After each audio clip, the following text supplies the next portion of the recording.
Make myself busy. Chasing your tail here. Yeah. All right, everyone, welcome back, and for the first time for some of you, 2 Days of the Dead. So good to have you, as always. Well, first off, we did this last time, but we're a few days away from your birthday, sir. Yeah. Don't remind me. On 3, can we wish him happy birthday? 1, 2, 3. Happy birthday! Thank you. I have to do it every time. Birthdays are a big deal. You made it. I don't want to get older. But you made it. But you made it. I did. I know. It's all right. It's something to celebrate. I don't want to be the AARP yet. As long as you do it as Art the Clown. Yeah. Imagine that, right? The AARTP. Okay, so I am going to open this up with asking you a question, and then I'm going to make sure the audience gets their turn, so we'll throw it out to them. I want to ask each of you, what do you think makes Terrifier and Art the Clown resonate so deeply with everybody? Let's start with Daniel. Thank you for asking. 2 things I think make it resonate. The talent of the creator, Damien, Leone, and the talent of the actor who portrays Art. And more specifically, I'm not just saying this because they're next to me, but really more specific. No, I know it's easy to, it's easy to be that guy, but I'm not that guy. What Damien has done is he's tapped it. Everybody's tried to do what he's done. Everybody. And what Damien's done is he went and made an old-fashioned movie instead of a new-fashioned movie, and he gave us all something that we had been missing. A silent and deadly protagonist who kills without mercy and does it in an entertaining way. And that's why I think you've captured people of all ages, because whoever remembers Chaplin, and whoever remembers The Exorcist remembers The Exorcist. And he's making a movie that's bringing us to all of that. So that's my opinion. Thank you for asking. Thank you, sir. I don't know. I couldn't have said it better myself. That's pretty damn good. I think that there was sort of this void missing from the slashers that we grew up loving, or that I grew up loving from the 70s and the 80s.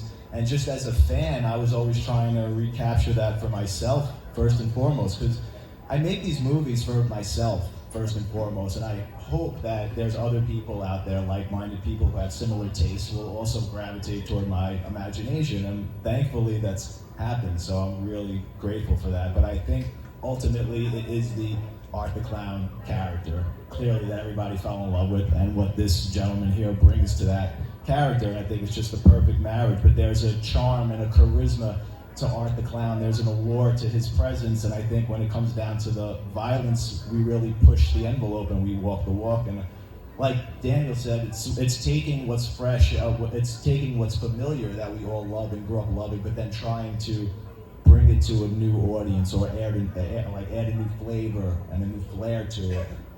That's going to keep it fresh and interesting. So hopefully that's what we're doing. But then when you put this guy in those shoes, it becomes something else. So yeah, it's a great marriage. Yes.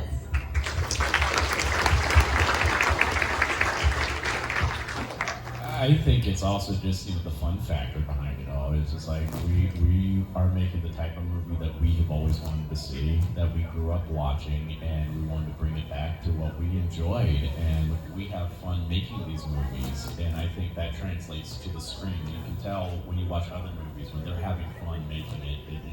There's a certain energy that's behind those type of films, and electricity too.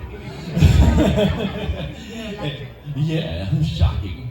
But so yeah, I think it's just the fun factor with the characters in this. It's not just art. It's he's a fun character. Seeing as an awesome, protagonist. It's all those combined is made for a fun film for everybody to watch. Awesome. Yes. Your little pale girl's not so little anymore. You're all grown up. Look at you. So what do you think makes Art the Clown, the character, little pale girl who is an extension of him, resonate so deeply with? I think it's just the silence of both of them and the facial expressions, because it's the silence, it's a different creep factor, you know, when you have a character that doesn't speak, because, I mean, most horror movies aren't like that, and the little pale girl, like, the fact that she just makes creepy facial expressions and tilts her head in waves, I think that's just original, and same thing with art. It's just original, and it's not like anything else that's been done. And I think it was also just like all the hard work that was put into it, because I was 11 when I booked the role, and I cannot tell you how much hard work everybody put into it, on set, everything like that, flying up to New York and back to my hometown. Like, it was just so much work put into it. I think you can definitely see that in the movie, and I think that's what makes it special. Tell me, as a, you played amazing, like you said, the facial expressions and the mannerisms. Did you get coaching from this guy? on how to, like, be the same but different? Yeah. I watched him from the side a lot. Yeah, when the first day I got there, I was watching him before my first scene, and I was just kind of studying him, seeing what he did, stuff like that, and then I just took it and made it my own. So yeah. Amazing. Thank you. Yeah, I just want to echo what Daniel said. I think it really starts from the top, and Damien's an amazing creator. He's also a lover of film and of horror, and I think when someone makes something with love, it really translates. And it's definitely translated to me. I've fallen in love with the genre in these films, and then combined with David, and then all, like Amelie was saying, all the really talented individuals, the cast, the crew. We're also all in love. We're artists, and we believe in his vision so much. And then combined with a fan base that is so in love also with horror, and us coming together, and seeing that over the years build, and now the whole world is, privy to that, has been a really, really beautiful and magnificent thing. So it's just something that's so unique and special, and I've never seen or been a part of anything like that. So yeah. Oh, yes, absolutely. Good. Welcome to the family. Oh, thank you. I'm still around. So, for me, I think, we live in a crazy world. Everybody's busy. Everybody's got a lot of stuff going on. And every now and then we want to check out and have some fun. And so, I think what works is that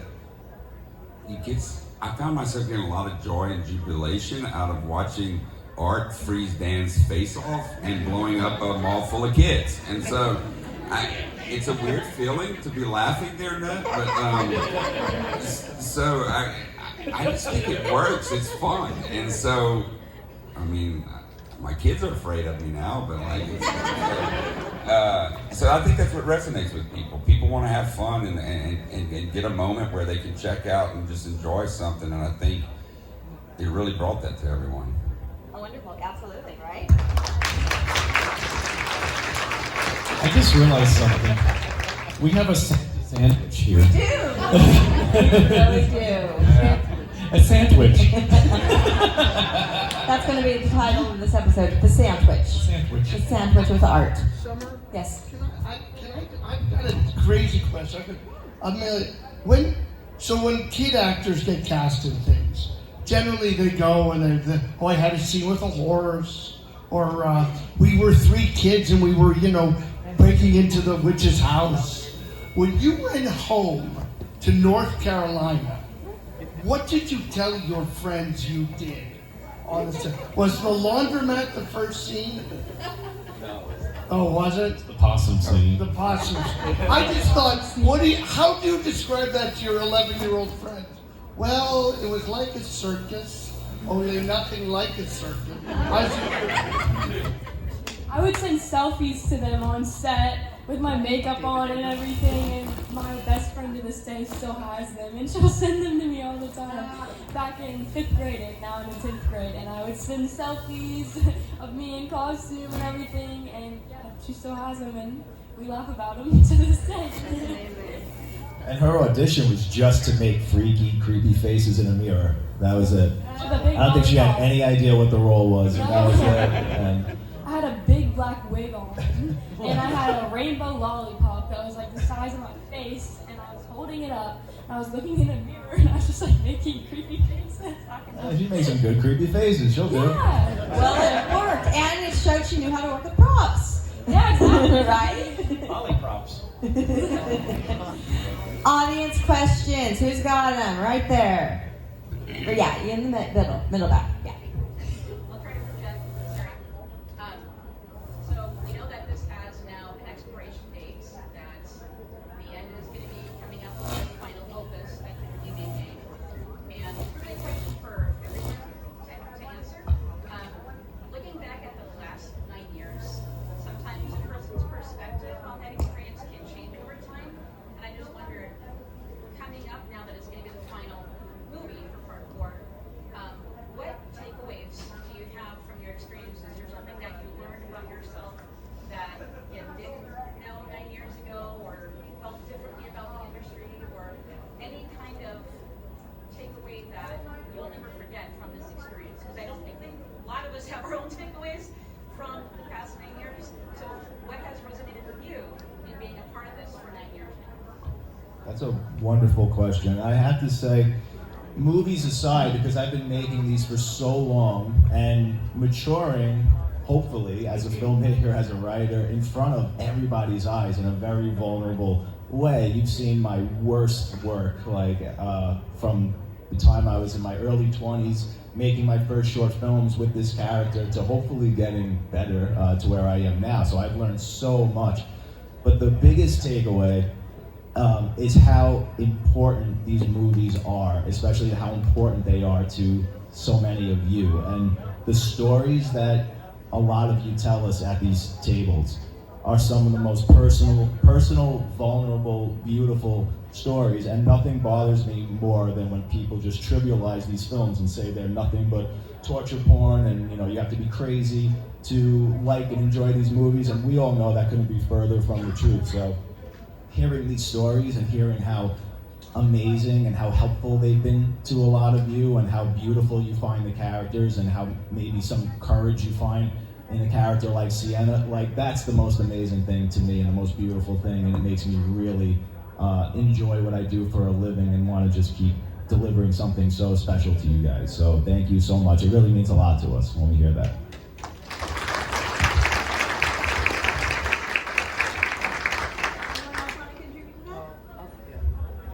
I just want to echo that. I mean, I have spoken to a lot of you, and they're always really beautiful exchanges, and some of the most amazing experiences I've ever had was being at the conventions, meeting people, asking them why they love horror, because I didn't come into the horror industry early on in my life. I'm new to it, and so it's kind of exciting, and I get to see it through other people's eyes. Oh my God, yes!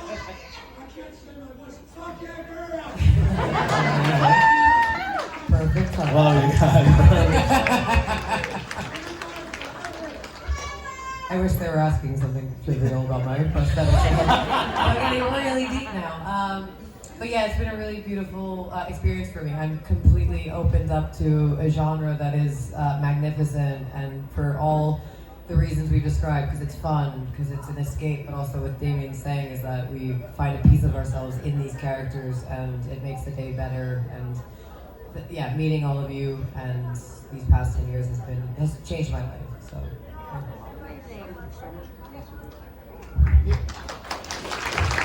Yes. Meeting me has changed your life. You have changed my life. I see you and my whole day just brightens up. It's true. Hey, can I just poke you in the eye? So these movies, he talks about growing as a director. These movies aren't. This was a 45-day shoot, 50-day shoot, 55-day shoot. I want to tell you something. I've known the guy for 4 years now, and first time he directed me with the same kind of tact and panache and intelligence with which I've been directed by some of the greatest directors of movies, like Andy Davis, like Dennis Hopper. And so you have matured as an artist. And the next step, I know this will be met with a round of boos, is making a movie that's not a horror movie, because you're there and you should do it. That's what I'm saying. Damien Leone rom-com. Hallmark Christmas movie. I'll still get at least one decapitation in there. Absolutely, yeah. I saw some hands in the back there. Nope, yeah, right there in the end, edge. Yeah. Okay. The latest figure for worldwide gross is $86.9 million. Wow. And it's also saying Terrifier 3 has now become the highest grossing unrated movie of all time. When you first started this all out, did you ever imagine it would just like Absolutely not. When as popular as Part 2 got, even going into 3, I really figured that with Part 3 at the box office, we'd probably double what we did, because every time we make something with this character, with this franchise, it continues to grow on some level. It always has since we started. But if you ask me if there was ever the slightest possibility that for a weekend this could be the #1 movie in America, I would say you're out of your mind. It's impossible. It's unprecedented. Nothing like that could ever possibly happen. And it friggin' happened. And it made, it's literally historic. Like you said, it's the highest grossing unrated movie, we weren't rated NC-17, but if we were, we'd also be the highest grossing NC-17 movie ever, which is absolutely insane. But that is a testament to, again, I'll throw it to you guys, because you guys really just shook the system, the Hollywood system, and they don't know what the hell to make of this or what's going on. And it just goes to show that you don't need a $100 million marketing campaign to sell a movie. We didn't have that. We had about $500,000 marketing campaign, which to us is insane, but a movie like Joker 2 literally has like a $200 million marketing campaign. So it's just this grassroots, this true love of the genre, and just coming to these conventions and being sort of in the inner circle and having your finger on the pulse could really change the industry. And I think now you're probably, because of the success of this film, you're probably going to see this boom or this renaissance in very gory slasher movies. Even if they're still rated R, I'll bet you they're going to allow them to be much more horrific and graphic now because of the success of this film. So kudos to you guys. You guys made it happen. You right there in the green stripes. Okay, so I really love Jonathan. I know you've gotten a lot of questions. I knew this was coming. I knew it. Well, and I love him, and I think you did him in a really respectful way. As a person who had a lot of problems with trauma in college, so it really hit home with me. So we've seen a recurring theme of dead is not done in your films. Are we going to see that continue in 4? And I don't know if you can talk about it or not, but are we going to get any more little tidbits of Elliot Cohen and his awesomeness? Oh, I will just say that that is the most polarizing thing to come out of Terrifier 3. I never imagined how insane the response would be over his, I'm going to say, supposed death at this point. I'm not going to confirm whether or not he's alive or dead, because you will get a definitive answer in the next one. But like you said, especially with these films, anything is possible. We've opened the doors to the supernatural. There's always flashbacks. I'm always giving you new breadcrumbs and revealing the pieces of this puzzle as we go, because the way I've structured this film is more like a mini-series as opposed to a singular film each time. So it's meant to play out and have its overall, satisfying conclusion at the very end. That's when everything will make sense, and every movie will take on a different sort of experience once you reach the climax. So yeah, you'll be very satisfied by the end of this. And to say this is the end, it's never officially the end. There's never officially a nail in the coffin of a franchise like this. I want to have my own personal satisfying saga that me as an artist, I could walk away and say, I know what that is, that feels good, I could put that aside. But this character will probably outlast David and I. I think this is something that can go on and be rebooted and have a series or a cartoon. Like, it'll just keep going. But who knows? It could be anything. I'll do the voice work for it. He'll honk the horn, do the Foley footstep. Yeah, so thank you very much. I just see it now. Rob Zombie, Terrifier. I'd watch it. In the pretty dress, yes. Art has a passion for murder and it's messy, but he also has a passion for fun washing dishes, washing his hands after he goes to the bathroom. Where did that come from? And That's concepts that you wanted to do that had to get axed? That's a great question. Well, we're always trying to inject levity, especially now more than ever. And once David came on board, we really started putting as much humor into it as possible. Because at the same time, I was also getting more graphic with these movies and graphic with the kills. So I feel like the more graphic you make it, I kind of gotta win you back a little bit, or else I'll lose all of the fun in these films. So we love injecting those moments of absurdity that make absolutely no sense, but he's just doing that because he's a clown, and it's just his way of fucking with the situation, basically, and winking at the audience. Like him washing the dishes was something I came up with on the spot in the moment, you know, and those little things, we do those all the time. We come up with those things on the spot. I mean, a lot of times they're in the script. You gotta get rid of the fingerprints. Won't find them anywhere else in the house. He's going to the whole place is scrubbing everything. I like the idea that he smears shit all over the bathroom. And he's like, well, we don't want to give anybody a disease.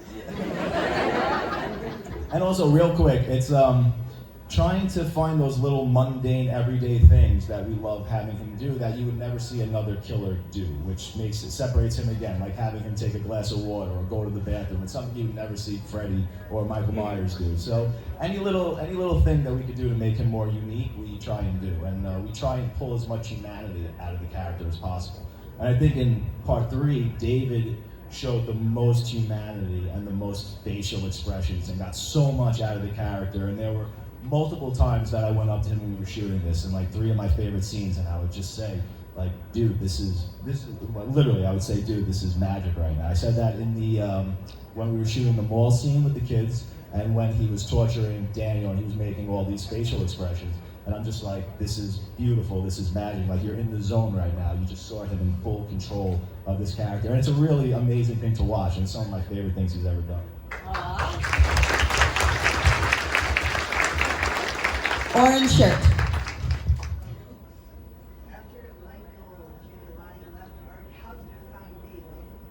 Oh, we had, so after Mike Gianelli, the original Art the Clown, recast the role. We just held an open audition in the city for actors to come in to play this silent killer clown. And David was probably the 6th or 7th person to come into the room. And as soon as I saw him physically, didn't see him audition or anything, I said he would look great in that costume and in that prosthetic. Because he was so super thin, especially back then. And it's true. And that, but seriously, that's what I was specifically looking for when I recast the role, because the sculpture of Art the Clown was always very gaunt, like a zombie. I specifically gave him these cheekbones and the sunken eye sockets and everything, and I said, ooh, it's gonna look like something I haven't seen yet, and I know that's gonna look amazing for this character. And then gave him very simple direction. He didn't even know what he was doing. He didn't have sides. And I said, you know, you're a killer clown, and I just need to see you decapitating somebody and doing it very gleefully. You're having a great time. And then you could see the audition. It's on my Instagram. It's online. And he just flips the switch instantly and gives just the most amazing Art the Clown theatrical performance. And it was me and Phil Falcone, just the 2 of us in the room, my partner. And we're just laughing and nudging each other, and we just got lost in the audition, and we knew he was going to be great. And as soon as he left, I turned to Phil and I said, what else are we looking for? I was like, that's everything I want. He looks great. The performance was above and beyond. I wasn't even looking for that much theatricality. So I said, let's just end this, basically. I said, let's call that guy back, have him come back to the apartment, we'll throw the prosthetic and the costume on, and we'll film him doing it in costume, and that's what we did. So there was never a runner-up. As soon as David came in, I knew that this was the guy. So I did have a final. I was the 9th guy in the line. David, when we talked in that room. You stole the part from Daniel. Oh my God. I did have a final audition though, and it was my final test. They had just ordered pizza, and I was in the full costume and makeup, and they're like, okay, this is your final audition, go answer the doors, Art. Eat the pizza without getting any on the prosthetic. I still fail at that. That pizza guy had no idea what he was in for. It was funny. I just like give him the money, and he's just like, what the hell? It's a little nowhere Staten Island, just like in the middle of daytime. He's like, what the hell? It was fun. So I'm a high school teacher, and I only teach freshmen. And like in the couple of weeks leading up to the release of Part 3, I just keep hearing all these kids like, oh, Terrifier 3, Terrifier 3. And I was like, these kids either have really cool parents or like they're sneaky like I was, you know? So when I finally did go see it, you know, the day before I was like, oh yeah, I'm going to see it tonight. You know, I told some of the kids that I'd heard talking about it, hey, you gotta tell us about it. So I went back on Monday and the kids were like, well, how was it? I was like, well, I can't officially tell you to go see it since I'm your teacher, but it was awesome you to go see it. So I'm sorry if any of the parents. Where were these kinds of teachers when I was in high school? So, but my question is, like, you know, obviously, as we see in Part 3, you're definitely cool with killing off kids in the movie, but you know, Fucking kids. That was fantastic. But I was wondering, how do you feel about like 14-year-old kids being able to see your movie? Like, cause technically, I guess they're not really supposed to be in the theater watching it, right? But people are still letting them in, and they're finding ways, especially online now. And like I said, they knew more about it than most adults did. So the campaign, the online campaigning, and the media campaigning is obviously hitting with a certain demographic. I was just wondering how. Give us their names and we'll kill them.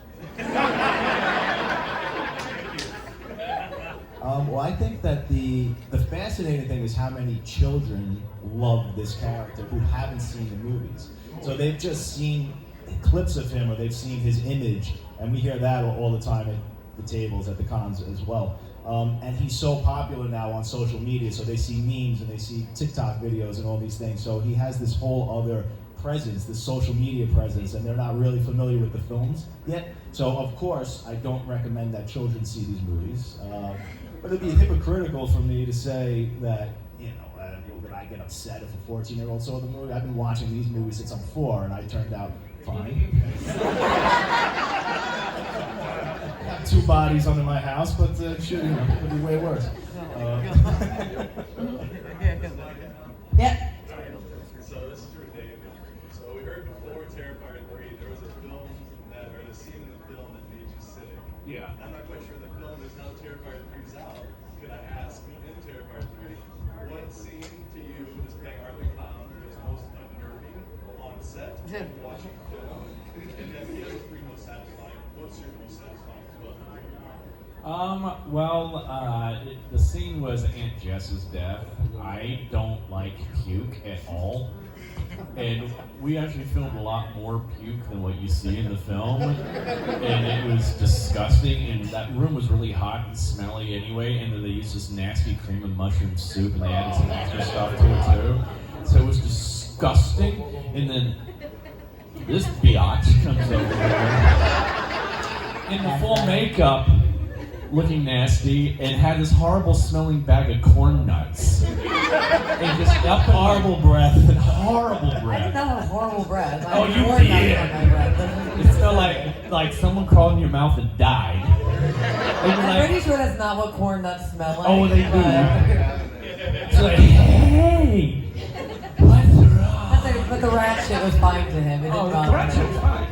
But no, they're all like, please, can we send my, because one of our Fuzz and Limbs guys, Steve Delasello, sometimes fills in for me when I'm in makeup and stuff, like do my arm or something like that, so that I can keep filming things. I'm like, can Steve just be my arm? Like, no, Dave, your face is the shot. I'm like, why? So I'm just on the side, just, and there's a whole scene where like the vomit, like projectile vomited out of that tube and hit this thing on the wall. Like they had a little sheet up for it, but it was like that was just. I was just like, this is bad, and I just know that they were just doing this to torture me. You don't see my face in the shot at all in the movie during that. I'm like, this is not fair. It's not. I have some footage of this moment. It's all on tape. I will really. It is all on tape. Oh, It's wow. there. This is real. But my most satisfying kill, though, to me, my favorite one was Santa's death. That one, I just love that kill scene. And we were actually going to take it a little bit further than what you see in the film. We just ran out of time because we wanted to go to that whole snowman motif. And we had this whole thing where Art was going to also take 2 pieces of coal, light them on fire, and shove them into his eyes. Yeah, it was just like, but we just ran out of time. It was I know. I know, but we still got the carrot, and I just love that scene. That's also my favorite scene I had filmed in the whole entire series so far. That whole week was just magic with Danny and Brad and Clint. It was like the four of us. Damien just let us loose that week. We just got to play, and especially with Danny and I, he is such a great straight man. He knows how to really throw the joke to you. He was making all that dialogue. It was all him. He was just coming up with all this stuff with me torturing him. No, that's not it. He really did come up with so much, so many of those great lines. It was so funny. It was just like, he just knows how to throw you the joke, and it just gave me so much to work with. And it was just like, I grew up watching him and Clint and all them on, my whole entire life. So being able to do a scene with these guys was just pure magic. I loved working with him, and it was magic. And we just had, I think that was probably all of our favorite week on set. Mine. Yeah. The most fun I ever had filming any scene in any one of the entire movies. So happy for you guys. So happy you had so much fun. Well, I didn't say We love you. I just didn't bring corn nuts. That might I felt like you guys had a great time filming. Your scenes are visually the worst. It has nothing to do with her, just the nature of the Victoria character. Do any of you have anything you want to contribute to that question, like most disgusting experience on set?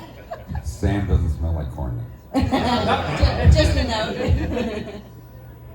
Yeah, I'm sure you have a lot of them. No, when the rat took a massive shit on me. They only had like 2 costumes for me, so I had to actually keep wearing the same costume. It was good for morale. I definitely channeled that. No, I'm never disturbed when we're filming it. It's more when I'm watching these films that I'm highly disturbed. Same for you? Yeah. All right, one more. That guy right there, Hungary. No, you. Me? Yes. Oh, I only had a question about, because, the first 2 Terrifiers that are on Halloween, this one obviously was the holidays, Christmas. So, I had a lot of dreams about what I was so excited for and anticipating. So I'm thinking candy canes, nutcrackers, chestnuts roasting at an open fire. Were there any, kills that you maybe thought of Ken might have done? Or mistletoe with a toe. What was that last sentence? I'm sorry, yes. Any kills that were holiday in nature, that were maybe Talked about? written out as, that's a maybe. Was No, there you're anything moving you them could all share? to the Arbor Day. for Arbor Day. Leave me alone.